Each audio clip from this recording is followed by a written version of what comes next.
How's it going, everyone? Um, Not finishing that picture of the Duel of the Kings really has been sticking to me. And as you can see, we've made some progress. We got most of the key people here. But I wanted to talk about the Nork House of Lords, sort of a focus in on them, because we understand the triarchy and how they work, but the Nork House of Lords has always been like basically a hive of scum and villainy. uh, Tonight's music is composed by White Bat Audio. Shout out to Karl Casey at White Bat Audio. Always give attribution. And tonight is Revenge, Dark Synthwave.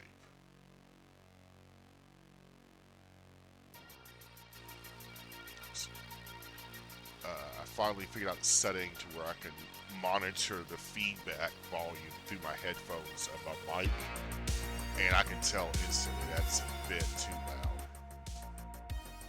That's a lot better now. Somewhere. There we go. That's the sweet spot. Uh, Again, always enjoy White Bat Audio's dark synthwave industrial metal compilations. He does a bit of EDM as well. It's very nice long compilation. Like this one's an hour and 37 minutes. Which should be more than long enough. Uh, their thumbnails are always really good too.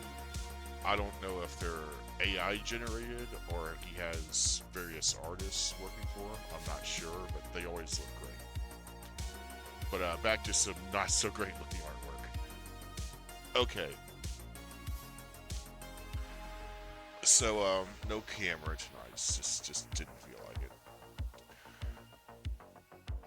Let's finish up. Remember, the king needs a weapon here. So he's probably going to have more like a lance or some sort of spear. This time we're going to do a reverse what we do with Gallon II and actually have the pole of it done first.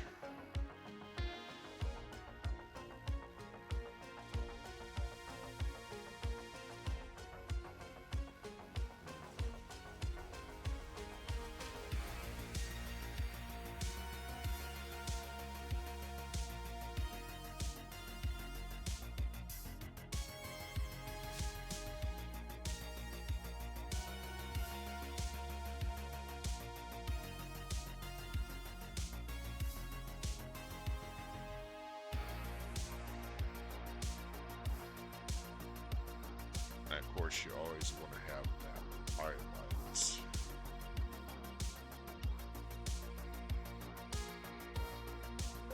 Make sure you keep that directionality.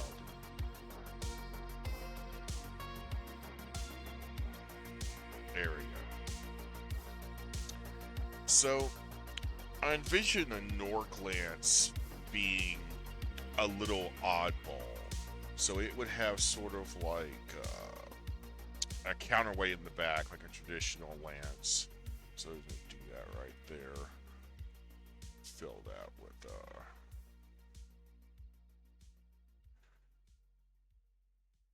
have sort of like a cannonball size counterweight in the back.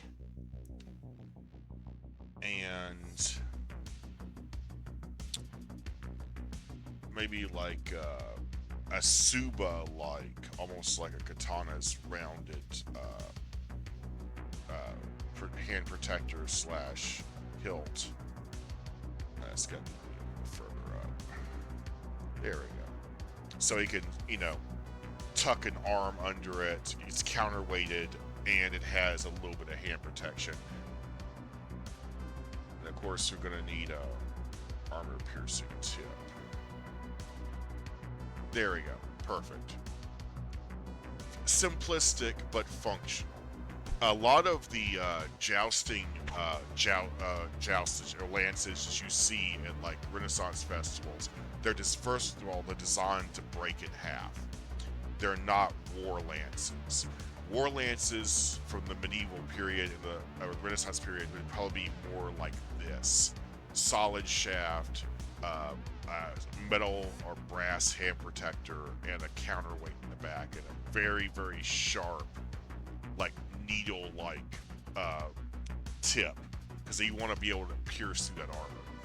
Of course, even with a full gallop on Enoch back, this inferior copy of tech steel isn't going to do shit to even the weakest one of the Humbonian plates here. The best he can hope for is just knocking Gowan's second. The guy off of his saddle, which of course is the first victory in a joust, and then it goes to ground combat, and then finally the finisher, basically. Gowan II sort of like just speed run to the end by jumping and plowing the lance into him, or the spear rather. Again, this armor is steel; it's just gilded. As I mentioned before in the previous video. Alright, so we need to give him a hand around it. Say an improper grab. He's going to grab over the hills just because it's a little more comfortable from this position.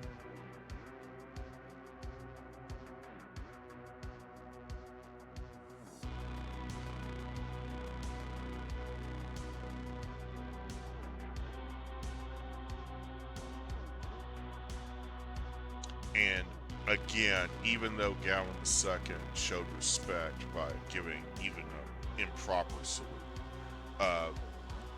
the king did not do that in return.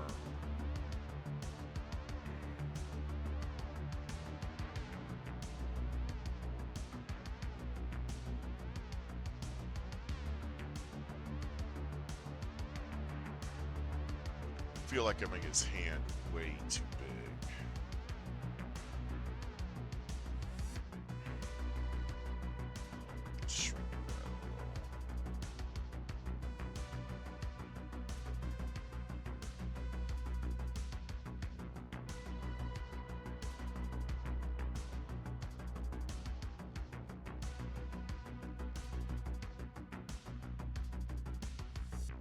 There we go, it looks a lot better.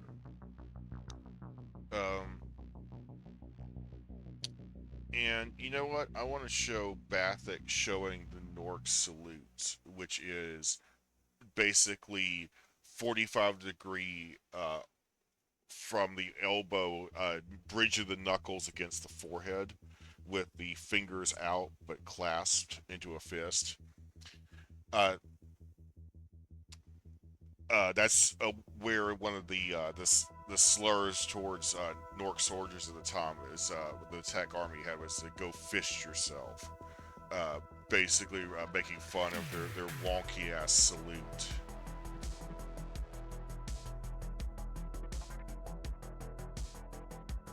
So it would be with that hand, the thumb would be on the bottom. Literally having to look at my own hand to try to get a grasp of, okay, yeah, that's, yeah. And then, yeah.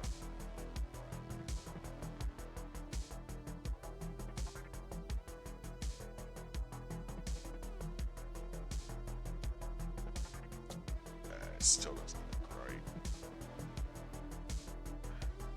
But I don't know, I was just thinking about this painting or picture at work today, and I'm like, I really would like to finish that, but I don't want to do the dick move of like not finish it with you guys, and but I'm like, what would I talk about?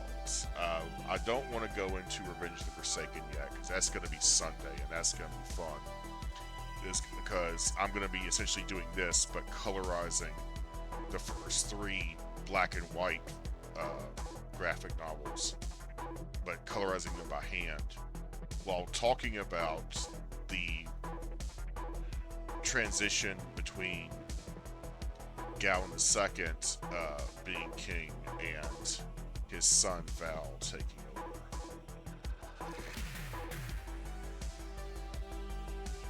And thus getting into the heart of the progressive era of the Triarchy. And again, progressive meaning the slow increment change over time, not the modern lexicon. So you can kind of see what he's going on. It's like I said, fingers and thumb out, bridge the knuckles against what would be the forehead or against his visor.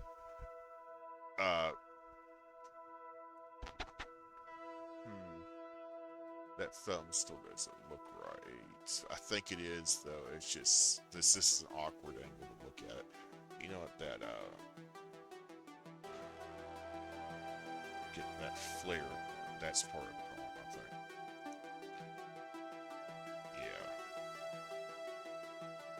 And actually, it needs to go around because we can actually see the circumference of it. That it's flared all around the wrist, but it also is a stopgap so that the wrist can't go too far. Because in EO Battlefield, if you couldn't move your hand because you had a hyperextended wrist, you're dead, pretty much.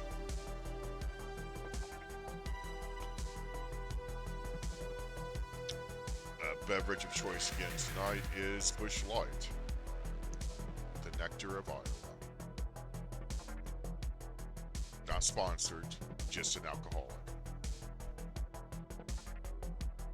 Alright, so over here, like I said, mentioned before, it's going to be a bunch of dudes who are like standing around like conspiratorially.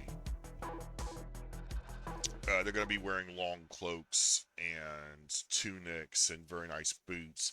Those are the lords of Octa. And like I said, historically, they are not very good guys. Let's have a little bit of windswept effect with this guy. Like he's turning around, but like the wind called his cape. Now, like I mentioned here, Lord General Frent here has kind of always been like a voice of reason. Let's give this guy a hood, make him a little more mysterious. I, of course, have no names or backstories for these lords yet. But, I wanted to, get them drawn and finished. Give it a deep, like, morning to offset that.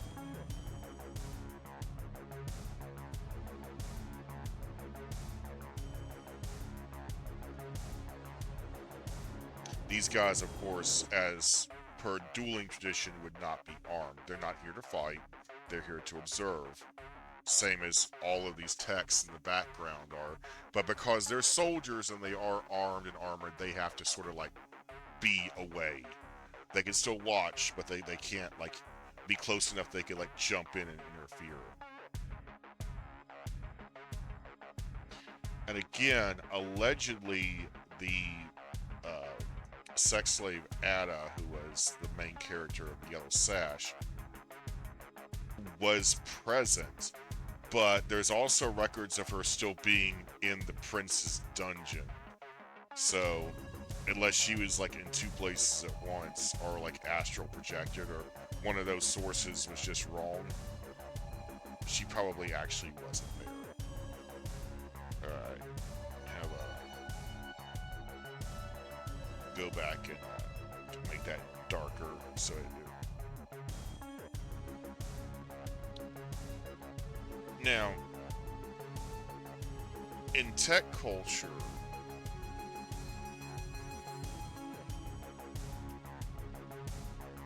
if a lord dies their wife can take over the lady of the house and continue on as if basically he never died, because they're egalitarian like that. In Nork culture, she has to either get married not just to any dude, but has to be someone of royalty. So either like a fief are like a really, really high-ranking knight, or basically the crown just takes back what the Lord was given. So she becomes essentially a rich homeless person. Like, still has the wealth of the station, like all of the stuff that comes with it, but none of the land or ability to like work that land to make money in future. So the Norks are kind of sexist like that, and it's more of an elitist sexism thing. But just another reason why the text hated them. It's like just fundamental like difference in cultures.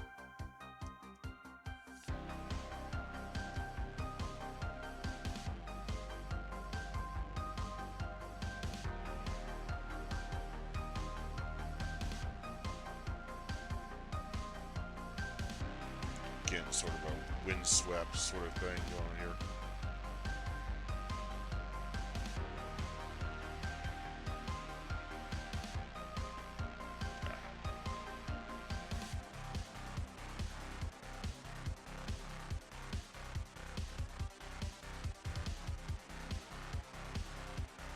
Come on. Area. Go back and just clean that up.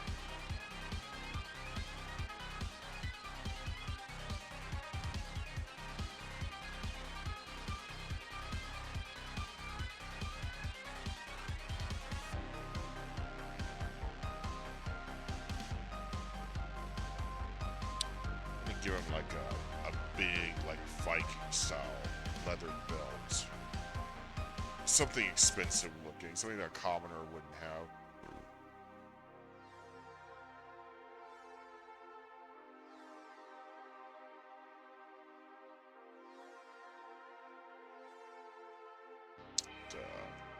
Maybe a coin purse right there.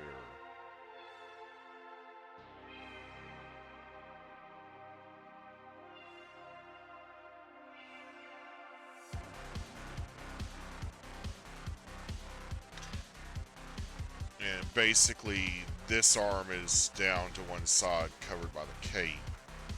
The other is behind his back.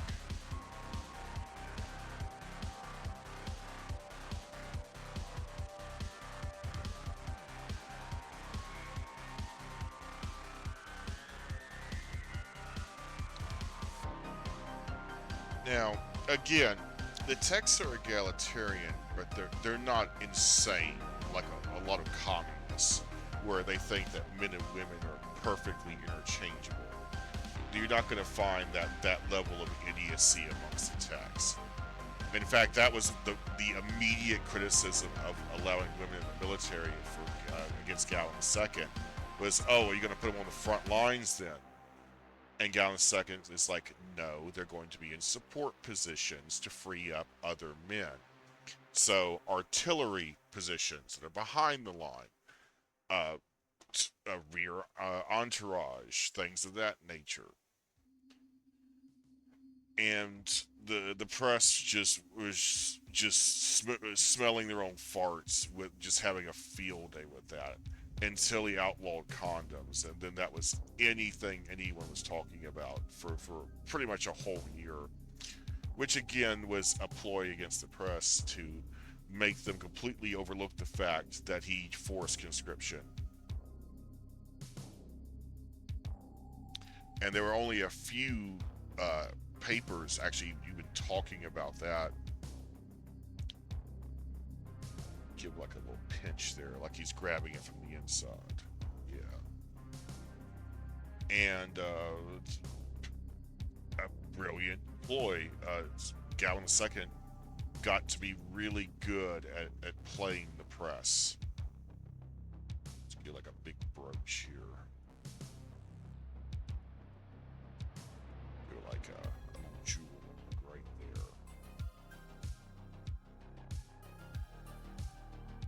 But the Nork House of Lords commissioned, it's believed they commissioned, there's no real proof of it because it's a clandestine operation. Um, Multiple smear pieces against the Triarchy, try to foment basically insurrection. The Norks, after the war, realized that they couldn't fight the Techs militarily. The technology gap is too great, at least at that time.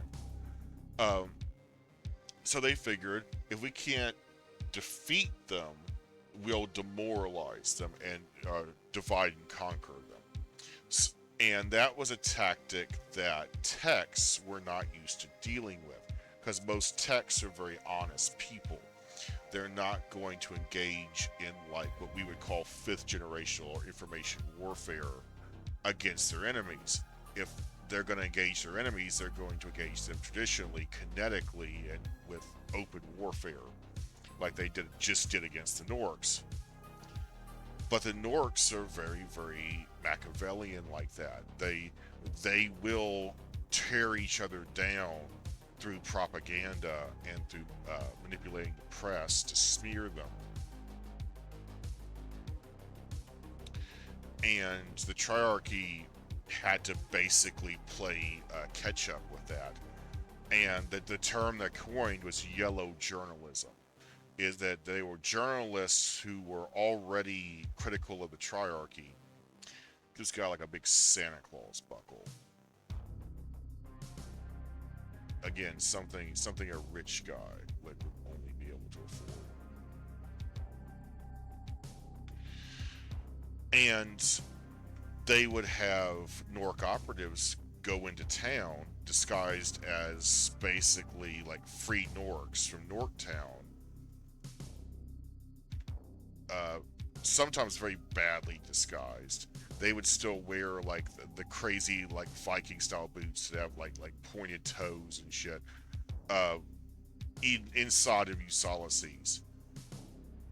And sometimes they would choose operatives who are literal war veterans, and sometimes the free Norks fucking recognize them. So they had to avoid Norktown if they came in to Ulysses to do engage in some subterfuge, because some of the freed slaves might recognize them. But here's how it normally would go. In the editorial page, you can pay to have, in most publications at that time, on the back page, a reader's small, like a couple of paragraph thing. And at first it really, really pushed the whole Voss is a murderer thing. But they quickly realized that Gowan II totally owns up to that. And so they switched tactics. They then went sort of like a Cubic the Blasphemer route of like, well, the Triarchy is just tyrannical in general. You shouldn't listen to them or tolerate them or any of that good stuff. And of course, a lot of people who were either personally injured during the war or lost loved ones during the war, who then turned to journalism as their main source of income, were delighted to receive propaganda dollars from the Norks to smear the Triarchy in a roundabout way. And of course, you didn't have to give a real name or address when doing these editorials. And because it's paid, the newspaper could just wash their hands of it and say, well, this is entirely the opinion of the person who authored it. Yeah, well, this Joe Schmo character, we can't find a record of him anywhere. He has no birth certificate. He is not a member of the Free Norks that were documented and settled here in Ulysses. We think he's a Nork agent, and we think you were paid by a Nork agent to publish propaganda. To which these journalists would be like, fucking prove it. And back then, you really couldn't. Back then, if you just said, oh, I'm Joe Schmo, unless you were a member of the Tech Nation and had like a birth certificate, which doesn't have a picture on it, uh, you are who you claim you are, and no one could say otherwise. So it was very easy for the Norks to just pay a little bit of gold each year to undermine the Triarchy and destabilize it within. And they also were one of the secret donors that kept Kubik's sorry ass alive in Baylorment once they heard about him. And they thought that Kubik the Blasphemer was hilariously ironic, considering he originally, the only thing they knew about him was he was in the king's entourage and was the asshole who drew his sword out of anger and immediately had a hail of spears hit him. And thankfully, he was wearing tech steel armor, and most of those spears heads were iron, not proper steel. So some of them broke or just bent. But they're like, that guy now hates the Triarchy. It's like, what a world. It's like, yeah, we're gonna send some money his way, and we're going to encourage him to be more boisterous. A lot of the anti-Triarchy flyers that got circulated in south of town, infamously, it's about to be shown in the Revenge of the Forsaken. I'm sure it's coming up in future.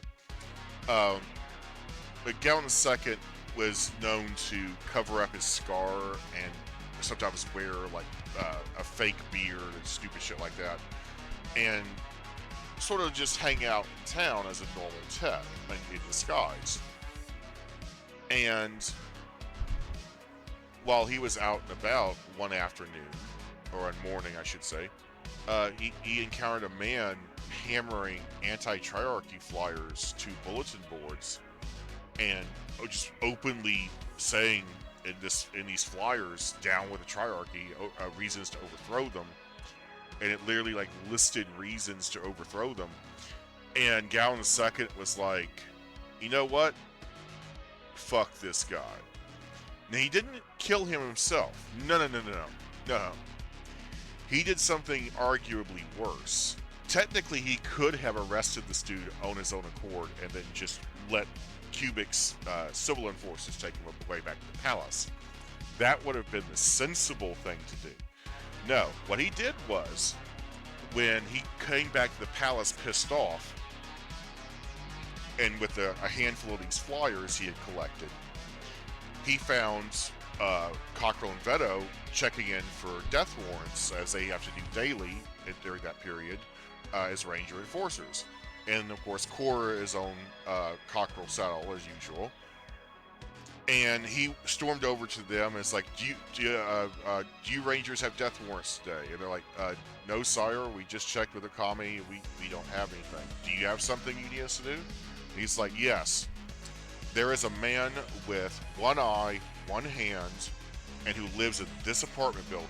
I followed him myself clandestinely, handing out these flyers. And he handed the flyer to Cora, and Cora's like, look at it, it's like, down with the Triarchy, reasons to overthrow the Triarchy, and it literally had bulletized lists, sort of like Martin Luther's 99 complaints of why you should overthrow the Triarchy. And Cora's like, yeah, that's open rebellion right there. That's treason, as she incorrectly stated. Galen II corrects her. It's like, no, that's insurrection. Treason is when you openly aid an enemy or a foreign power to betray your country. Insurrection is where you're openly trying to overthrow the government or a society from within. Sort of a now you know moment for Cora. And he said, I want you, speaking to Cockrell, you and Veto, to go to his apartment, shock and all tactics like you boys like to do, kick his door in, kick the crap out of him, and bring him back here alive. Well, unbeknownst to the king, he was made by this. Was ironically a war veteran, heavily injured, as you might imagine, minus an eye and a hand. And so he went and pawned all of his belongings for a brace of pistols and a trebuchet bomb, which at the local pawn shop, and then later at the weapons store. Now, a lot of war surplus made it into armament stores at that time. Now, you may be asking yourself, why the hell are they selling trebuchet bombs in Ulysses, a city? Well, it's not illegal. Most people would keep them depowdered as just a war memorial, especially if they were in the artillery corps. But the particular one he wanted is what was known as the 3-pounder.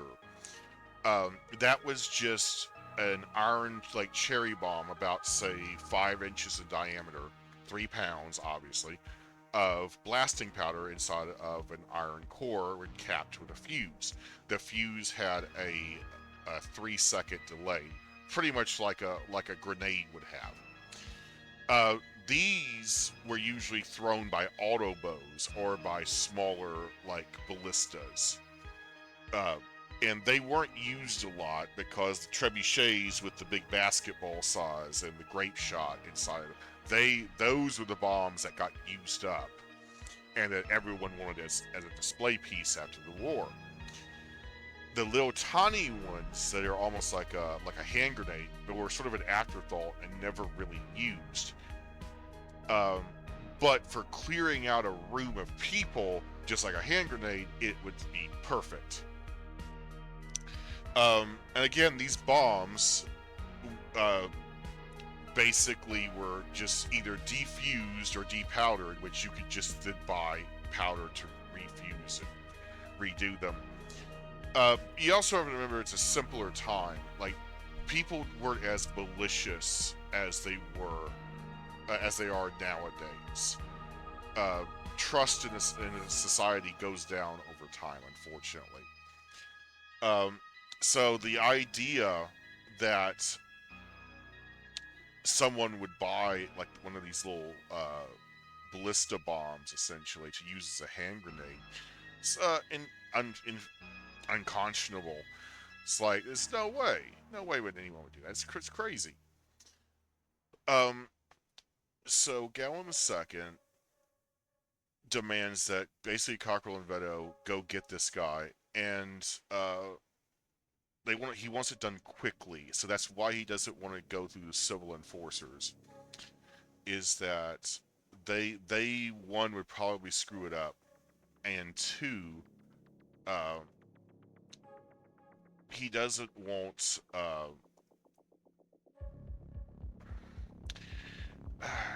basically this is one of the times where he like oversteps his purview, and it really pisses off the other kings. He basically just doesn't want to deal with having to go ask Kulik for a favor, basically. And he also doesn't want to risk this guy like getting away.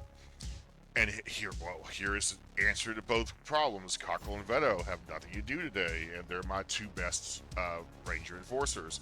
And they're totally used to like kicking a door in and grabbing a dude and making off with them. That's kind of what they do, and normally just with the head. So they all go to the king's armory, and his personal armory has all sorts of crazy shit left over for the war in it. It even has a salvo cannon, or like an early machine gun. And Korra's like, why do you have a salvo cannon in the palace, sire? And he's like, for home defense.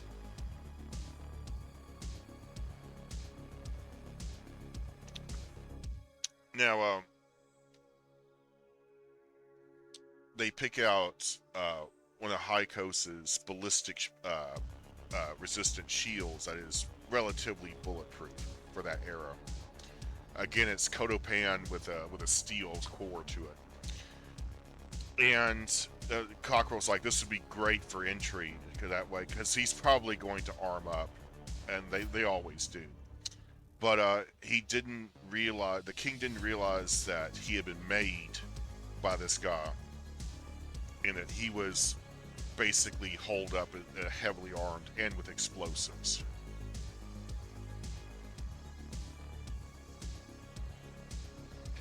So, it goes down about like you might imagine. Cockrell and Veto find this dude. He's in a second-story apartment. The superintendent gives him a key because they're law enforcement technically, and they lie to him and say that he's hunting down an outlaw, and that this one is hiding in the city, which has happened before, but normally doesn't do that. But since he's a tech that we're looking for, it's more believable.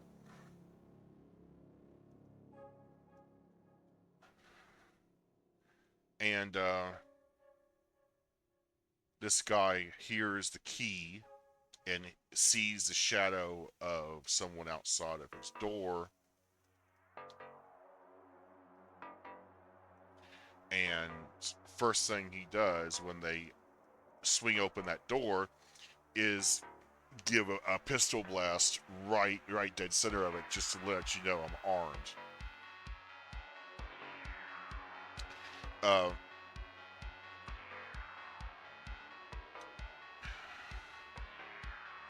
Fearsome Cockrell then says, like, look, we got orders to take you alive, guy. You don't have to go down like this. It doesn't have to go down like this.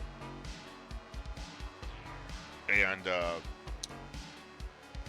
the insurrectionist was basically like, screw you, I'm not gonna let that fucking tyrant make an example out of me, nor you. And he throws a trebuchet bomb, which like bounces off the wall and like pretty much lands at Cockrell's feet, side of his foot. And in that exact moment, time sort of freezes, and he gets a vision of Cora shouting, "Kick it!" And Gore's like, "What?" And Gore just screams, "Kick it!" And he kicks it like a fucking sports ball, and it goes out the window and it detonates. And then they force in. Wastes his shot on the shield as expected, and immediately gets run through by Veto.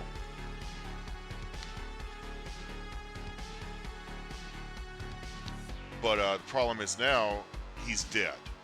He was supposed to be brought back alive.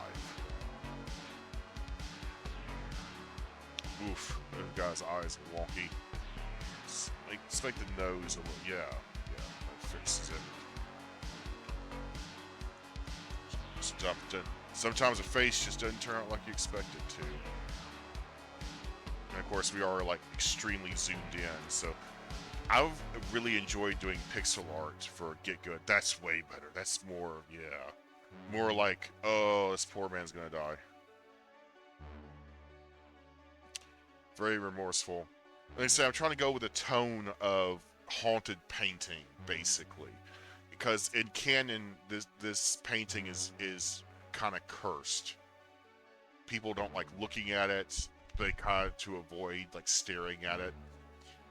Some people have been caught like staring at it, sort of like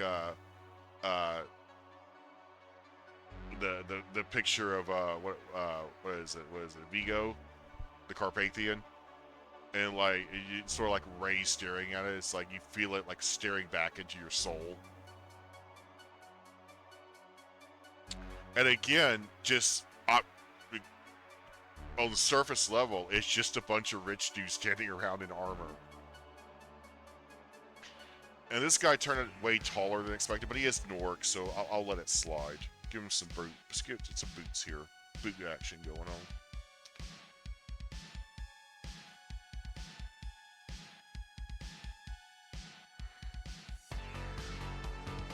Now, the journalists of Ulysses have always been a massive thorn in the side of the Triarchy. But they don't want to heavily crack down on them because that would be seen as tyrannical. The Triarchy has free subjects. In other words, you're free to do anything you want unless you are openly going against the laws of the triarchy, essentially. Or you're going against the will of the triarchy. In other words, the people who did not obey the order to, stop buying and using condoms, those people are breaking the law, even though that law is really unenforceable and it's kind of tyrannical. But that is exactly the type of thing the triarchy can then crack down on you for, is because they made a law unanimously, although it was a really bad decision, and it's going to be damn well enforced now. And if you go against that, well, you're breaking the law, you're a criminal. But otherwise, you're pretty much free to do whatever you want within the confines of the law, like in most free countries. The difference is that you don't have your rights enshrined into law. Let's give him something like a gold tip on his boots. Yeah, because he is a lord. Something stupid and gaudy. Yeah, I like that. And the journalists have always really, really walked that line.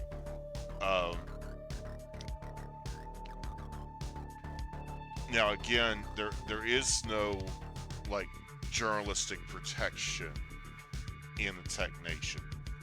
But what they would do to get around that is just have, basically, like I said, Nork operatives who are just using false identities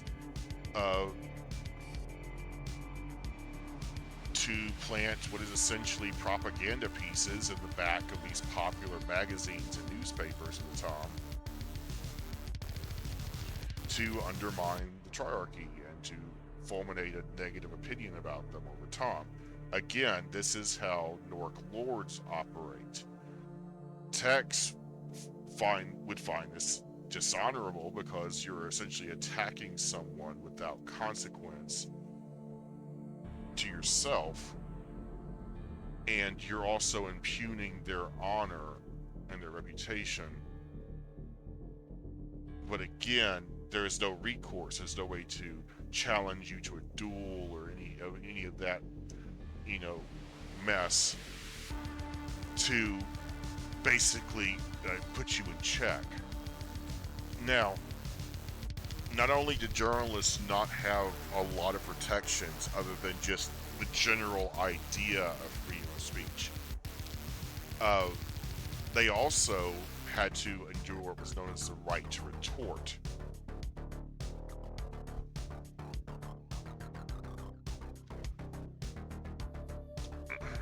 The right to retort basically means and I'm getting back to the story with the explosive and Cockmo. I'm not going to leave you hanging. This is going to circle back. It's going to circle back hard. I promise. Really like how sullen he looks. But the right to retort is basically if you print something inflammatory about the triarchy or its appointees, so it's entitled appointees like lords, knights, or say ranger enforcers, the triarchy has the right to force you to issue either a retraction or an elaboration drafted by the triarchy in your next publication's first page. In other words, there is no burying the retraction if the triarchy corrects you. It is going to be first page, center, everyone sees it, first thing with their coffee and eggs in the morning. Oh shit, that thing I read yesterday wasn't exactly truthful. That was a way to undermine that publication's authenticity and perceived truthfulness. And the triarchy really enjoyed the right to retort. Gawain II used it at least 100 times during his reign.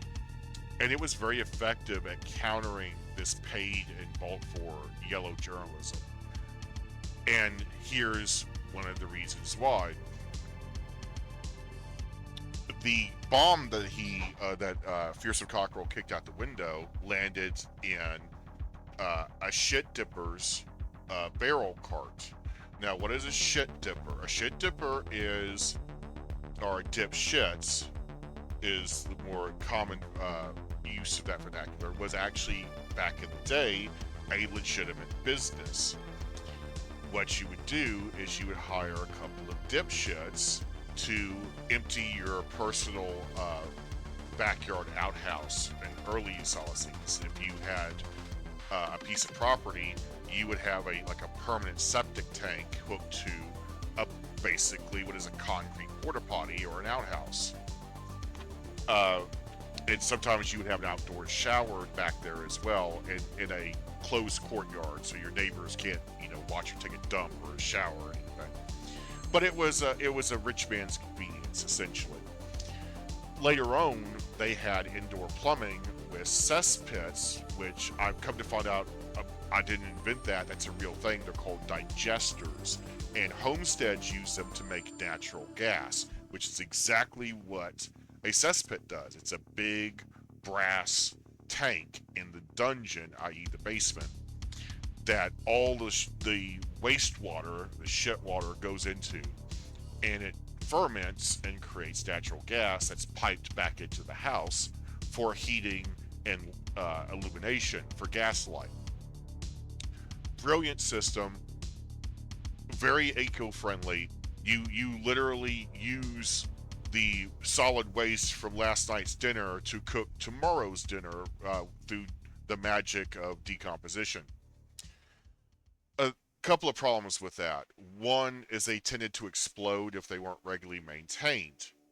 One of the maintenance you had to do, just like a septic tank, say like every 10 years, was get the cesspit emptied.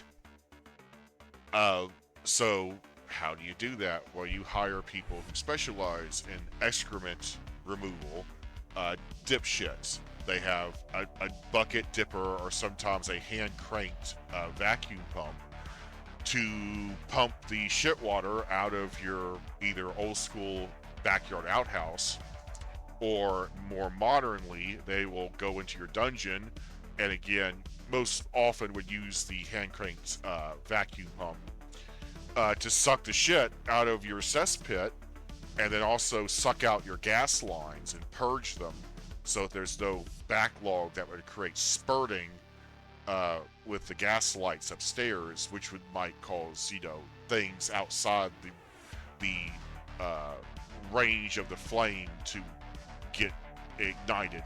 Spurting was a really bad problem with this type of gas light, because they would form like sort of an airlock that would cause a massive jet of gas that would flare up the light and then extinguish it. Well, then you have natural gas just leaking directly into the house, which can then cause an explosion. So cesspits, as much as they were a solution, were also kind of a problem. Random rich people's houses would just blow up in the early days of these things, before they invented purge valves, bleeder valves, breather pipes to make them way safer. Some techs were smart, and they would put the cesspit outside in like its own little hutch, and if it blew up, it would just blow up the backyard. It wouldn't take the house with it. But a lot of manor houses that were built during this period post-war, especially in Ranger Manor, where Cockrell and Veto and Cora live, the cesspit is dead center in the dungeon in the basement, where like a furnace would be. And there's also a gas furnace next to it, because it's just convenient, because less copper pipe is needed. So you can see there's a massive series of fire hazards with that. Now, a couple of dipshits had just loaded up barrels of shit. Now, interesting thing about dipshits, in our real life, there were shit dippers, or honey dippers, as they were tongue-in-cheek referred to themselves as, who literally did this job in real life back in the day. They would come to your house and basically dredge out your septic tank or outhouse that you built on your property, and put it in barrels, and haul it away. And it was normally used for fertilizer. Now, it got to where so many houses in Ulysses had cesspits that there was a booming cottage industry of dipshits. Mostly Troc, obviously. Um, some were tech, and some had a tech to Troc pipeline, so to speak, uh, where the people who showed up and did the removal of the waste were tech, very professional, very courteous, very quick, and then they handed them off to Troc dipshits, and then pocketed the difference after paying them. But if you wanted the best deal, you needed to deal with the Troc dipshits directly, because they had the estuary streams where shit kickers, where that term and occupation comes from, would take their barrels, dip them over a little like pier, and directly empty them into a designated river and estuary that then fed into the groundwater of nearby farms to replenish the nutrients that was lost during over farming for this war, the war against the Norks. The Trocs are not dumb. They're not just going to dump this brilliant fertilizer in the middle of fucking nowhere. They specifically had, and sometimes would make, drainage creeks for shit kickers to filter that water that has those nutrients into the farmland downstream. But some farms were not close enough to these estuaries and did not benefit from it. So you would have unprofessional dipshits who are really farmhands try their luck at getting some barrels of very lucrative fertilizer from the techs. Now, some of these unprofessional dipshits were con artists, they're grifters. What they would do is they would quote you a price up front, say 100 silver, and we will pump out, purge your valves in your pipes, and we'll even wipe down the inside of your cesspit before you leave. And you make a handshake deal, and then later that day, they're like, yeah, we encountered some problems purging your pipes. We're going to have to charge you 110 silver. It was more difficult than we thought. And the problem is now, or another thing they would do is they would say, well, that we didn't say anything about the removal fee. And the removal fee is where they get you over a barrel. That's where that term comes from in this universe.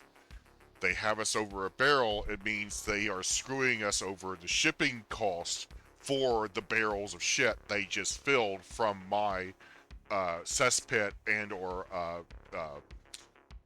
septic tank. This was a very common practice, and it got a lot of Trocs outlawed and sent to jail, because the techs do not do business that way. It is upfront pricing. We do not care if it was more difficult. All terms excluded are considered included at the time of the handshake. In other words, you quoted me 100 for the entire job. This bullshit shipping fee did not exist at the time of the handshake. Therefore, it is excluded as far as the techs are concerned. Of course, the Trocs would be like, well, we could just leave these barrels of shit right in your front yard. How about that? And that would, of course, sort of force their hand and make them pay for the additional fee, because they don't want festering barrels of shit on their front porch or lawn. Who the hell does? And that was the blanket explanation for dipshits and shit kickers and the entire septic tank slash cesspit removal and purging business that existed after the war. Um, it was a very interesting boom economy because they then later went, of course, to electric lighting and use LSEs. And electric lighting had such pushback from this industry of shit dippers and shit kickers and shit lords who literally made their wealth off of this industry.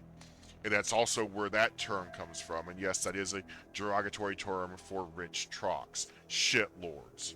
In other words, you built your empire off of necessary exploitation, basically.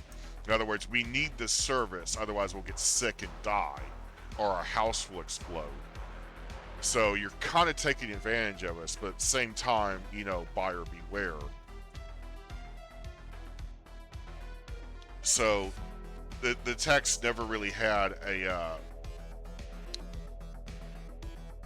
good view of shit lords, and they always kind of respected the shit kickers because they're the guy who actually has to open that festering barrel, which had probably been full of shit for several days at that point, being transported from the Tech Nation back to the Commonwealth. I mean, could you imagine opening one of those barrels?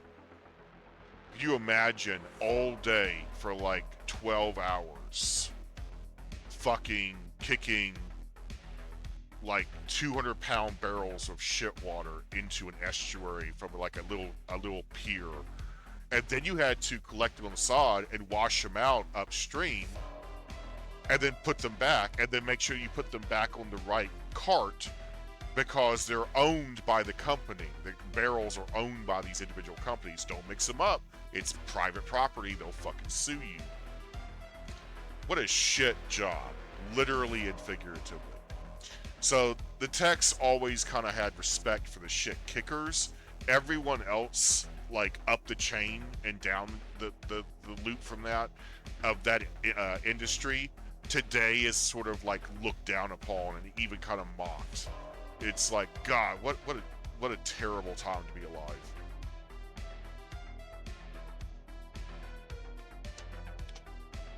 If you're wondering, are there shit lords today? Yes. Some of them just deal in porta potties for construction sites, things of that nature. So they're still shit lords. They just reconsolidated with a different business model. And some of them, yes, will still come to your property and pump out your septic tank. They won't hold you over a barrel, though. Because that even in the Commonwealth has been deemed grifting and is looked down upon.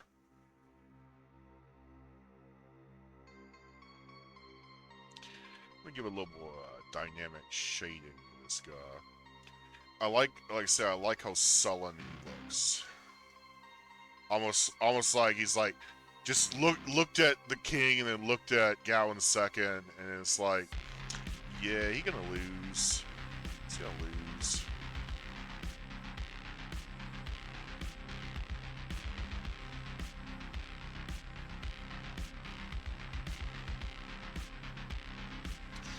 Again, I have no backstory or name for any of these guys. I feel like his belt is way too far down. I'm gonna have to do something about that. That irks me. God, I really don't want to speed it up, I guess. Yeah. Make that the new waistline. That looks way better. Yeah. It actually looks like it's on its waist, whereas it looked like it was about to fall off previously. It also puts this coin purse further down like that. You want your coin purse to hang low, that people know it's full.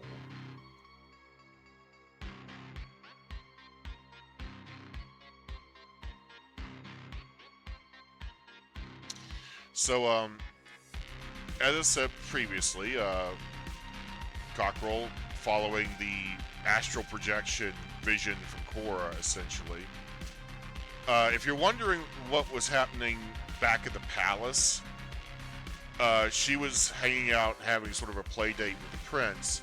They were playing with a toy called Benny the Bouncing Baler, which is a parachute toy.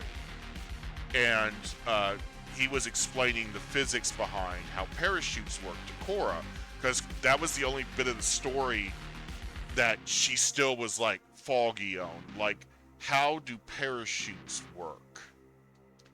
And the prince explained it's sort of like a sail, but it slows you down rather than speeds you up. Say, look, I have this new toy. It's called Benny the Bouncing Baler.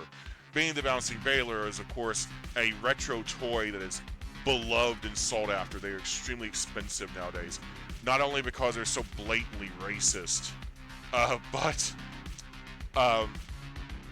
they were made out of an early coal tar-based plastic that was kind of sticky, and they biodegraded over time, and so now they're damn near impossible to find an example of one that isn't like half eroded by time.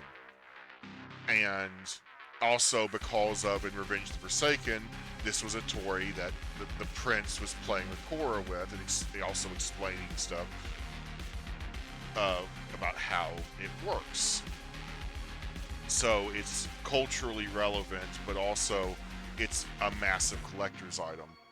Good luck getting your hands on one. You can get recreations. They're made out of modern plastic, which, you know, it sheds off microparticles, but if you just have it for display in its original little box, its a reproduction little box, it's a nice little conversation starter, especially if you are a baler yourself, say racially, not necessarily ideologically. It's quite a conversation starter.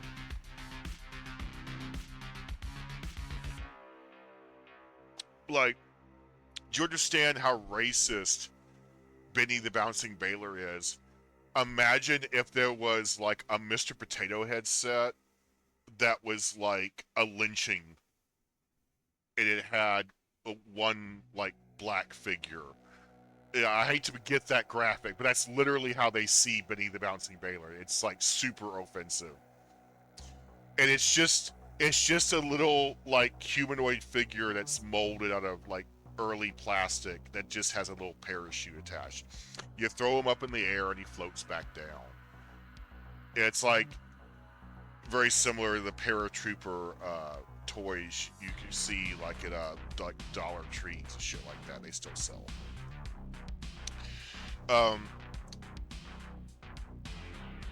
Did I go over what type of toys Panjian children play with?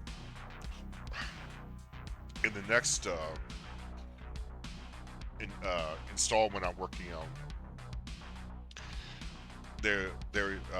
Cora finally has a play date with Vitma over at her house, which is literally just across the street at Okami Manor.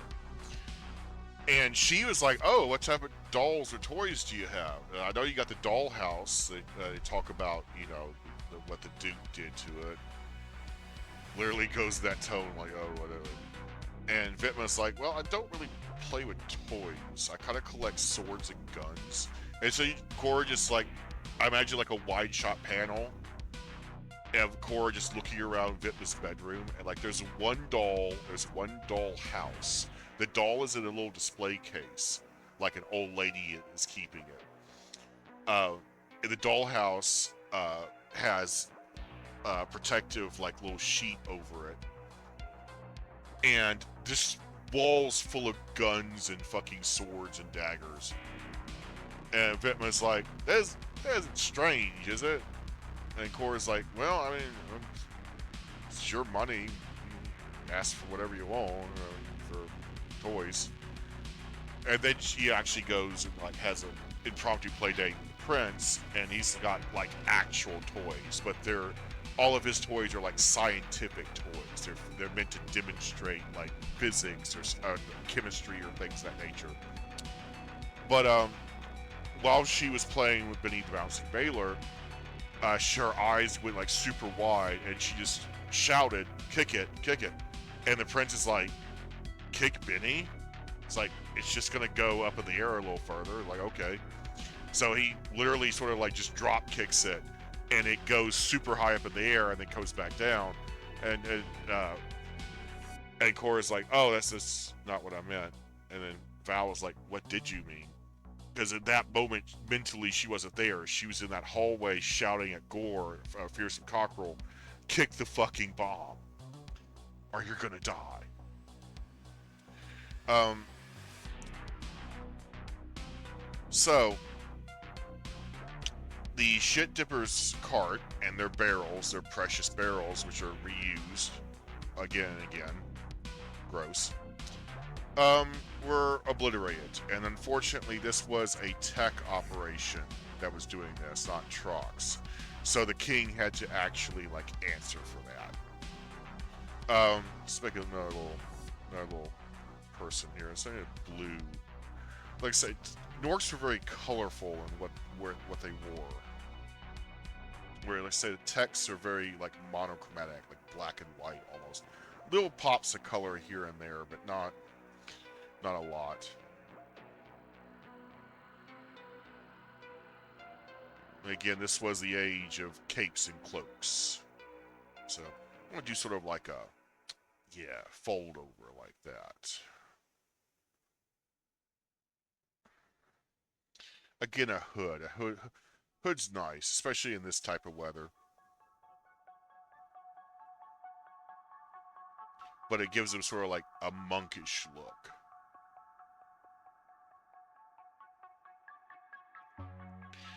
But, so, not only did the king violate his purview by sending Cockrell and Veto for what should have been a civilian bust, let's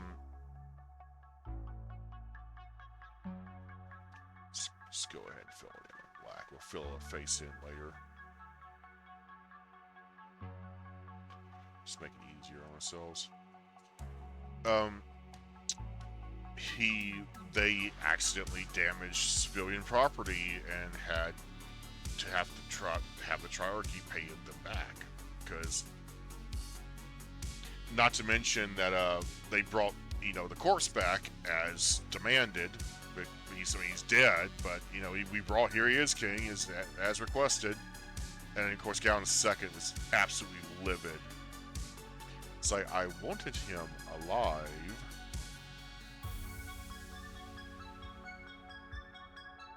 And then the other kings saw this corpse and it was like, hey, what's all this about?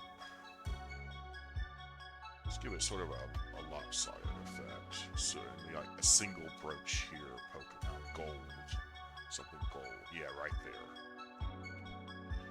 there. And then Gallon II had to explain to the kings that, yeah, I was kind of pissed off and I wanted a quickie kidnapping, basically, but turned into explosive assassination.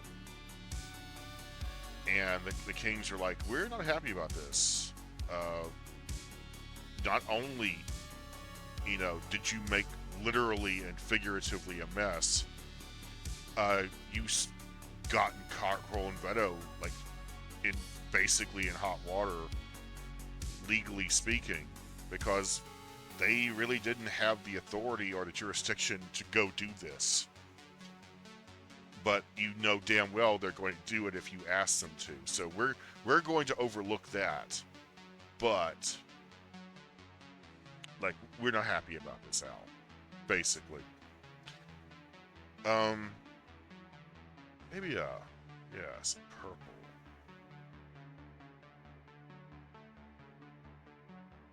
Or magenta, rather.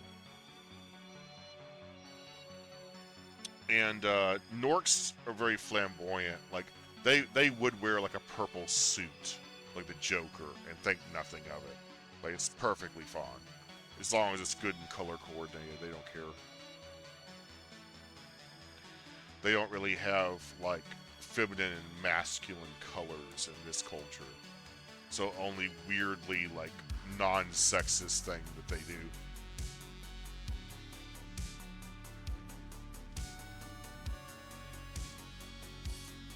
But, so, next morning, of course, the press, right there, front page, the Ulysses Crier, which was a more conservative and loyal publication, basically just put a front page hit piece on Cockrell and Veto, calling them hacks, and that they basically broke their jurisdiction, and the king violated his purview in order to cause this huge literal explosion of shit perils in this back alley behind this apartment complex. And not only did they make a literal and figurative mess, they didn't even bring the guy in alive. They just brought back his corpse because he didn't know what else to do. And have like an exposed heat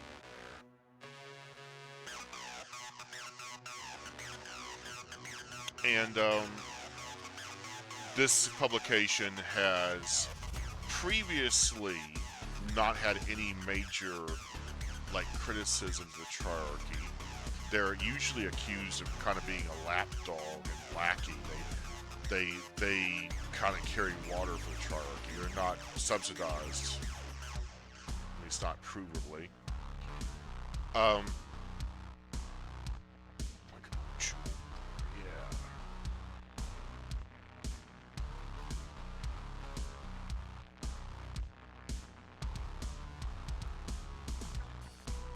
But Cockrell and Veto, of course, were like fucking great. We're probably going to get punished for this. Possibly lashings, possibly disentitlement. But Gallon II was able to smooth it over with the other kings. Gallon II also paid the dipshits for their wagon and their barrels and gave them actually new, better equipment.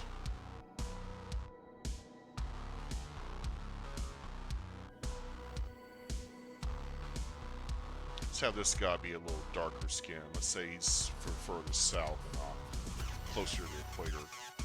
Again, Norks have a range of skin tones. They tend to be more humanish, earthen tones. So you have some from like North Ogden who are sort of Teutonic looking, others with darker skin that look more sort of African or some sort of closer to the equator ethnicity. I really feel like I could have phrased that better. They don't look white, basically, even though there aren't like that type of races in my book series. It's very much ideological in what type of feathers you have.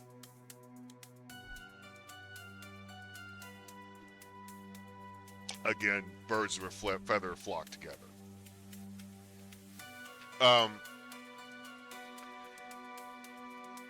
But Gallon II, again, did not like this hit piece at all, because he's very protective of his Ranger Enforcers, because he's been cultivating a very close relationship with them, since he has a very mercenary relationship with his warders, which seems counterintuitive. But again, look at who he stands near, who he has next to him. Who does he trust? The Ranger Enforcers, because they've been indoctrinated since childhood to be loyal. Whereas, again, warders could be like Lord High Coast originally, just some dude who just applies for it and is able to fight well enough to get on the team. So it's meritocratic that way, but the loyalty isn't perceived by the king. And again, because of the great betrayal of Cubic at his father's funeral, he's very, very touchy about loyalty. And that's why in Revenge of Seiken he keeps testing Korra about her loyalty. Because basically Veto could flake if he wanted to. Do some sequin or gold. Because he is a magnet. He is a Baron's son. He's a rich boy. But he hates being known as such. He wants to make his own way, basically. And with Veto, he basically was at the Drunken Eat Tavern visiting with a friend of his who is middle class, essentially. So the poor friend, essentially. And he overheard this guy at the end of the bar drunkenly proclaiming that, yeah, I just told a stupid ass darkies, i.e. the Tex, because black feathers. Yeah, I told a stupid ass magistrate I'd be back in court and at my own recognizance. I totally skipped out. It's like, yeah, it's been 35 days. They have no fucking clue where I am. They're not coming for me. It's all propaganda. It's like Ranger enforcers. There aren't enough of them. The Commonwealth is so large, I could hide in it forever. Like, fuck those guys. And Veto sort of like cozied up to him and like pretended to be, anti-tech, anti-triarchy, which he actually wasn't. Von Veto does a shit ton of business in this tech nation, as he does the Commonwealth, because everyone likes candy. But he just didn't like the arrogance of this guy. It's like, so you admit you broke the law, you admit you fucking lied to a magistrate's face, and then you outlawed yourself, and now you're proclaiming the entire system is inept and impotent because they couldn't find you in 35 days. Bitch, they've only been looking for you for 5. You get 30 days past your court date. Then they start looking for you. And this stuck in Veto's craw because he's a very honorable man. And so he drank him under the table. He kept feeding him free drinks, asking about his exploits. He found out this guy's a career criminal, pretty much a murder hobo. And Veto's like, oh, dude, I'm going to hand you to the fucking Tex. That's going to happen tonight. That's what he was thinking. All the while feeding him free drinks, listening to his nightmarish tales of plunder.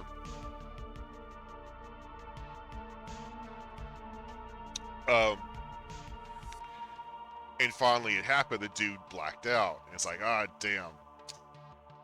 Veto turns to barkeep, say, hey, your livery around back, they rent Enax, right? It's like, of course they do. It's like, you know what? I don't know which Enac out there is his. I didn't actually catch his full name.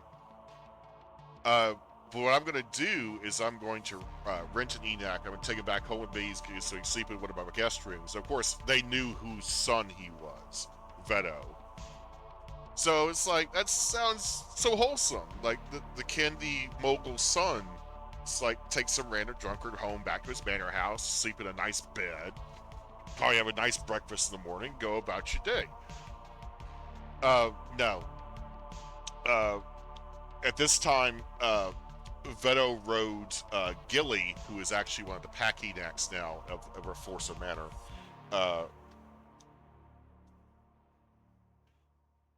I think it was Ator, because he's the Prairie Enac. He's not a triarchal Enac. He's not black and gray. God, it's so easy to retcon things, but we're just not remembering it. So much detail, so much lore.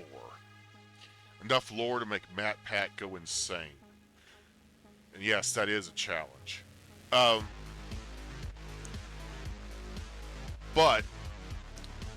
he wasn't writing Justice yet, in other words, because Justice came back about when he became an enforcer. And put his drunk ass, bound him to the saddle so if he woke up, he couldn't escape. And rode him into Ulysses late at night. And he came to, of course, the closed gate. And he shouted, is there a gatekeeper or a warder? I have an outlaw here that I captured in the Commonwealth. And a warder came up, and he's like, are you sure he's an outlaw? He's like, he's been telling me he's an outlaw all damn night. I keep feeding him drinks to get him to black out. Like, he admitted to more crimes in my presence. I will testify against him. It's like, please, open up. Like, take this guy into custody. Like, we don't want people like this in the Commonwealth, is exactly what he said to the warder. The warder's like, hold on, I must get the gatekeeper, because only the gatekeeper could open the gate, because it's protocol. So you get the gatekeeper out of bed. He looks at Veto, and he's like, are you Bon Veto's son? It's like, yes, sir. It's like, oh, I thought you looked familiar. Because Bon Veto has been to the palace on occasion to broker sugar deals for processed sugar and whatnot. Because, again, he is a baron. He has, business ties with the Triarchy. And the kerfuffle woke up Gowan II, although he probably was up late night, just sort of brooding as he normally did. But again, this is post-war. And he looks down the balcony and sees this very well-dressed Trock unloading a very poorly dressed Trock who is blacked out and handing him over to the dungeon master, Master Giggles. And Gowan II is like, who the fuck is this guy? So he wakes up Lord Hykos. They both come down, and it's like, pardon me, sir. And Veto turns around and sees that it's the king and Lord Hykos. It's like, oh no, pardon me, I didn't mean to wake up the whole damn Triarchy. It's like, no, just a third of it.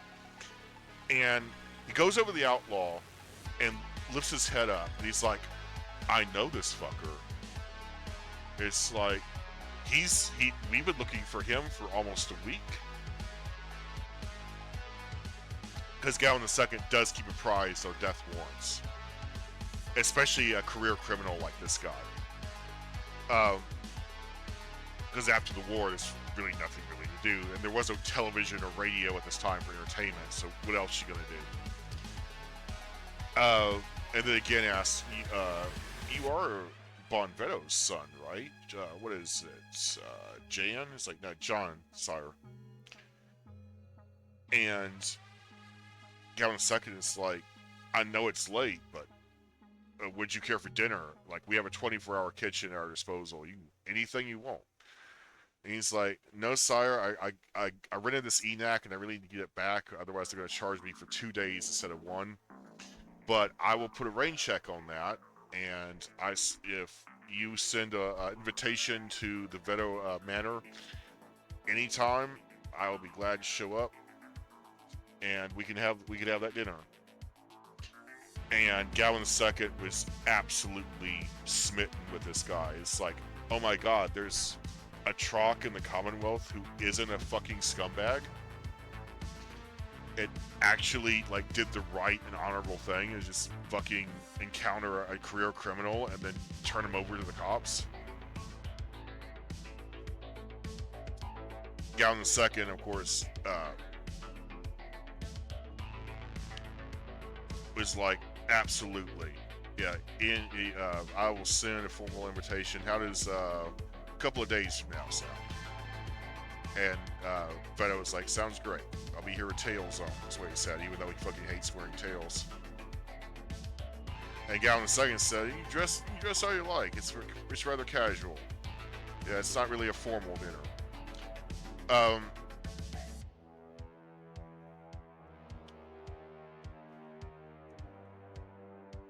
So, as Veto was riding out, Fearsome Cockerel and, at that time, his partner, Div Rennick, would soon be Bandit King, came back, and they were literally in the process of tracking this asshole, and they found out that some Trock had basically kidnapped him and took him all the way back to the palace. And they were like, who was this guy? And Gowan II says, I don't know, but he did your job, and I'm very impressed with him. I would like to have him as, if possible, could it even be possible, a Trock Ranger Enforcer. He would be damn near invisible when operating inside the Commonwealth. And of course, Div Rennick was like, Baylors can't be trusted. And at that time, Cockrell was like just parroting that. It's like, yeah, I don't know about that. But he did come back, and he did have dinner with Gallon second at Lord Heiko's. And Princess Mayrie was also very smitten with him in the more traditional sense, and basically offered him the same Faustian deal he did with previous like royal baby daddies. He declined because he's not a dumbass. Um,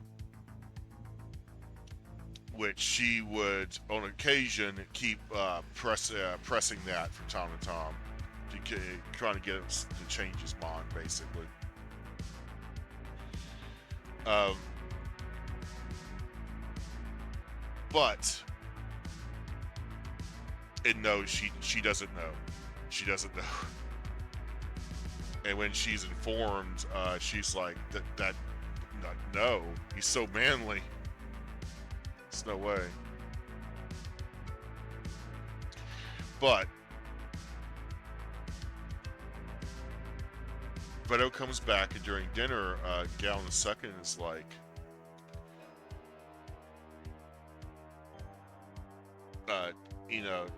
tell me about what was your thinking in basically trying to drink this dude on the table. He's like, well, first of all, sir, I just didn't like the arrogance of that. Like, he was just openly proclaiming that he was an outlaw, and that the attacks are stupid and inept. And it's like, obviously not, if the two ranger forces who were tracking him literally tracked me down back to the palace. Like, they were literally on his heels. Like, if he had stayed in that bar another hour, they would have got him. It's just I got to him first. And Gallon II was like, yeah, about that. How would you like to be a ranger enforcer? And Veda was like, don't you have to go to, like, training or school or anything? He's like, no. Well, we will pair you with someone who doesn't have a partner at the moment. And basically you'll be like their tracker, and they'll be the ones who takes the head. But because of the fact you are Troc, and with your family's connections, you can open doors that a tech ranger enforcer could not open without kicking it in. And I was like, no, that is true. And I was like, I won't have to take the heads. And King Galactic's like, if you have to kill someone to defend yourself, that is perfectly fine. But if you don't want to go in for the kill, that you can set up your partner to do that for you. You don't have to ever kill any outlaw ever if you don't want to. All you have to do is find them. So Vetter was like, I'll think about it.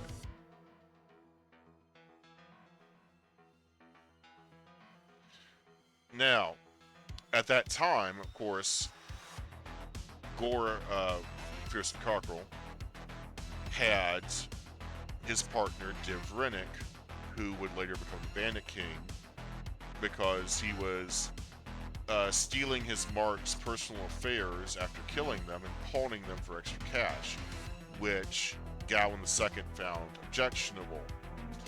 Now, Div Rennick made the "it's not technically against regulations" argument, to which Gowan II was like, I tell you what the regulations are.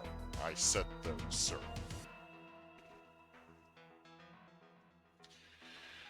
So, shortly after that, Gore, of course, found himself without a partner.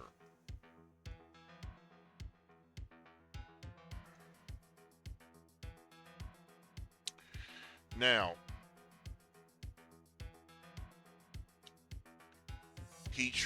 Gore tried doing lone hunts, but that usually ended up with him getting very badly injured. And finally, at the personal request of Gowan II, Veto basically just forcibly followed Cockrell on a hunt, and basically was pointing out to Cockrell along the way is like, you basically you have no like schmoozing skills. Like you're all business. You're like sort of like Jack Webb, like just the facts man. It's like that's why people don't want to talk to you, is that you basically come off like a cop. Whereas people will talk to me because I grew up selling candy. Like I can bullshit. So Gore's like, okay, you can bullshit, then bullshit. So Veto goes in and talks to people that previously were not very cooperative with Veto, or not with Cockrell. Sorry, revert. Uh, uh, Veto goes in and talks to people who are not previously cooperative with Cockrell, and comes out with a location and a date of where they last saw this guy they're looking for. And Gore is like, no way. No way.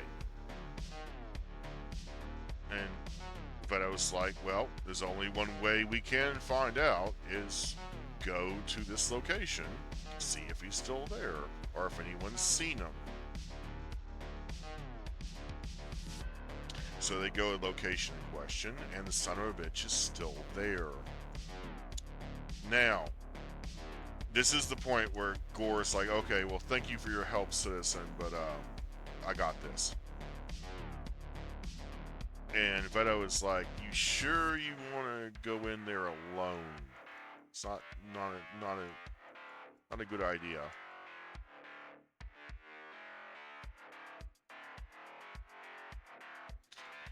And Gore's like, if you get killed, I don't want to hear it from your father, basically. And Veto at that point was like, this guy's wanted for murder, right? It's like, yep. So if I go in there and shoot him myself, would you then arrest me for murder? And Gore's like, no. That would just be enforcing a death warrant. You essentially would be stealing a death warrant from me. It's like, okay. So he charged in himself and shot the fucking dude.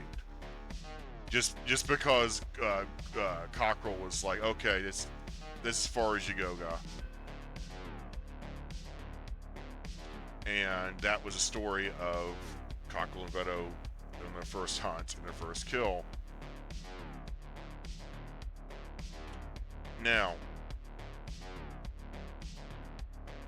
even after that, Gore was not convinced about Veto. He didn't really trust him.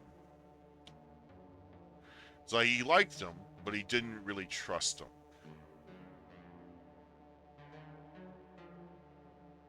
Now, I could go on about their adventures forever, but basically, let's get back to the newspaper in question.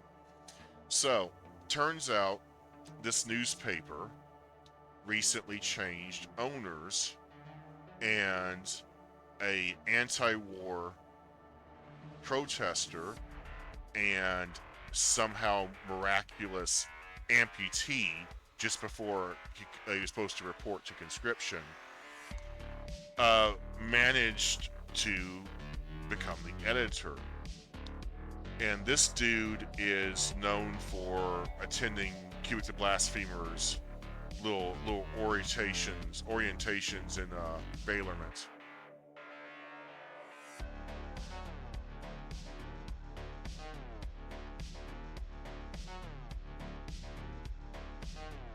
So this guy is very much suspected to be an insurrectionist himself.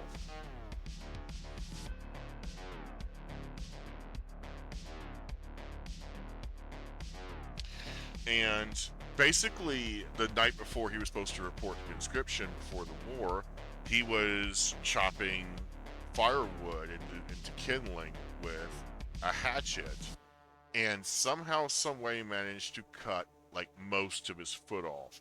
Like, say, that much of his foot off.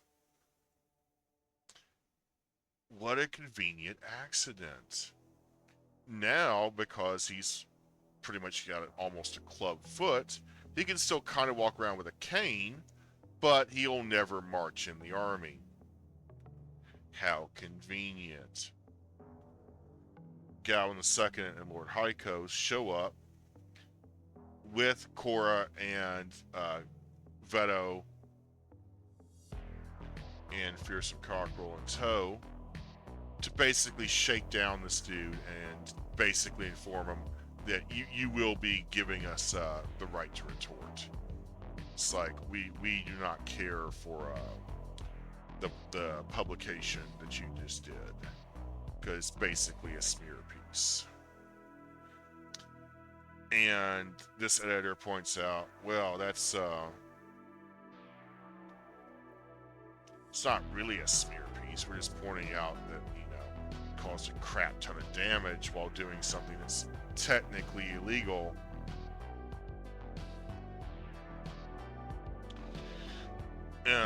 Gawain II did not like this guy's attitude. But he's like, you're gonna damn well publish this. It's like, there's just no ifs, ands, or buts about it.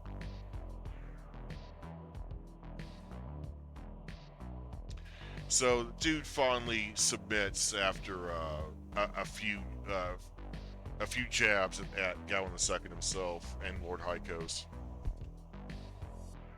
But meanwhile, Korra is looking out the office window of this dude because it's the grown-ups talking. She didn't really care. Like, she gets it. Like, you can't have this guy like smearing your two MVPs. But she looks out the window and she sees a tall Nork man get into a carriage and then very quickly ride away. And she turns to Prince Val, who is following.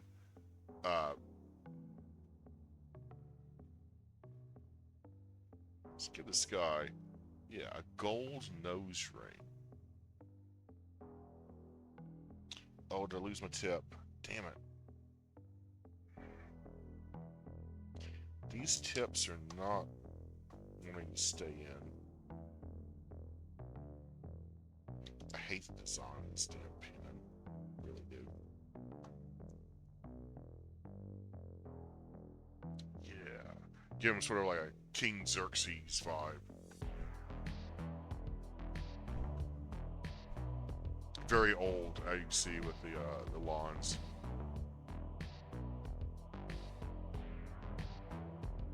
And he looks a little excited. It's like, oh yeah, some violence today. Again, this was entertainment back in the day. Like, seeing two kings duel was like a lifetime event. It's like, I remember in my day when I saw Gawain II kill Niz Krent. It's fucking awesome. They don't have duels like that anymore.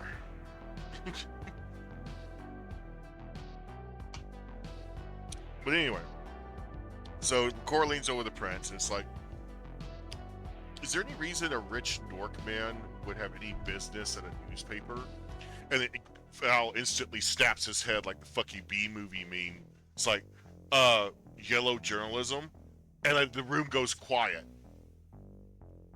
Val said the thing. Editor slumps back in his chair like he's just anticipating Gore to whip out a pistol and just shoot him right then and there. Gawain II is like, why would you randomly shout that, my son?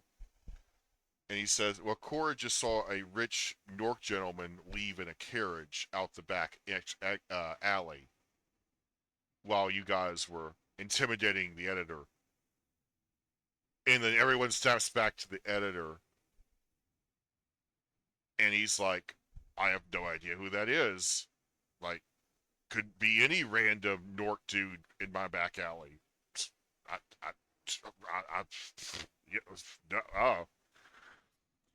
Gawain II's like, we'll be in touch. Just print the damn retraction tomorrow.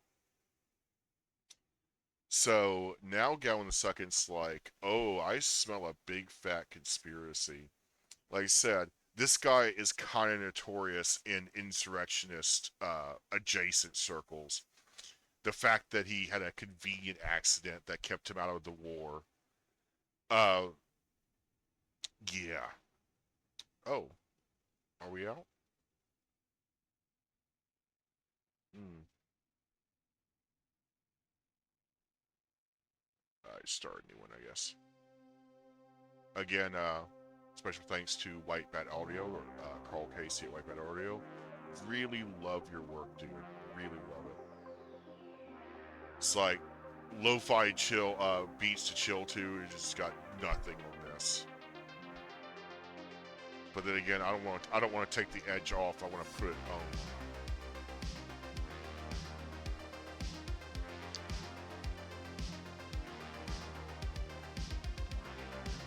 Yeah, kind of made these guys way too big. I need to make like the next guy like really short, like comically short, just so there's like a range of heights going on here. The text, of course, they should be a little on the short side, historically speaking. I could also say that like they're closer perspective-wise, and that these guys are like sort of heading off that way, like diagonally.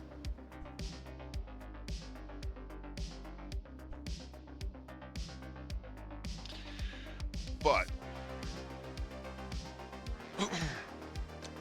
that really started the the sort of shadow campaign against the Republican movement, as it would come to be known, in the early days of the progressive triarchy. Is Val eventually would it's just spoilers. I don't want to get that could be covered on the Sunday stream. I do want to draw this one last dude, and I kind of want to shrink these guys down a little bit with the shrink tool. I'd hate to do that, but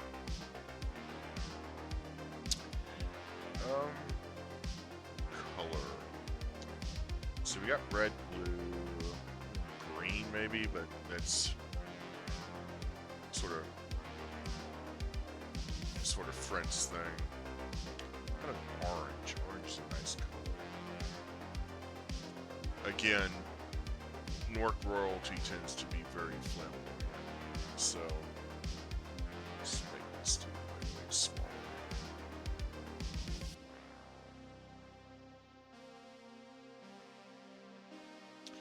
You know what? I don't want to have him in a hood either. I want to. Maybe he has like a hat in like a collar.